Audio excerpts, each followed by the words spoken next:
Hi everyone, in front of me I've got Realme 9i and let me share with you how to add or remove a Google account from this device, so basically how to manage it. So first of all we have to enter the settings, and here in the settings itself we have to scroll down to find users and accounts. As you can see under it we've got Google section, and of course we can manage Google account using it, but I personally prefer to do it using users and accounts, so let me tap on it. Now we have to tap on add account. Choose obviously Google.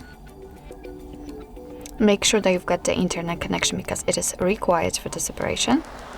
And from this step we can either create a new account if you do not have your own yet, or simply type your email or phone. So let me do it.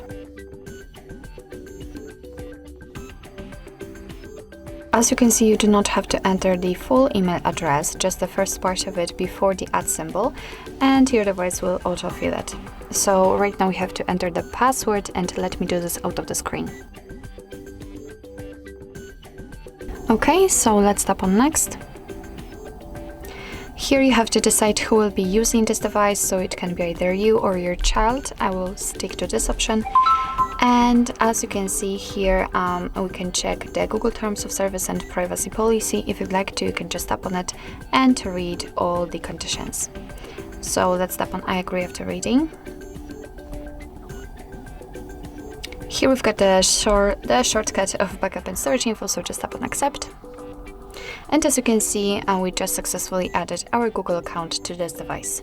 You can of course remove it whenever you want to, just by tapping on it, and tap on this to-dos icon in the right upper corner. Now let's tap on remove account and confirm it. And as you can see, it has been immediately removed, but be aware that if you've got any kind of screen lock set, then your device will ask you to enter it in order to confirm. So actually this is it. This is how to manage Google account in your Realme 9i. Thank you so much for watching. I hope that this video was helpful, and if it was, please hit the subscribe button and leave the thumbs up.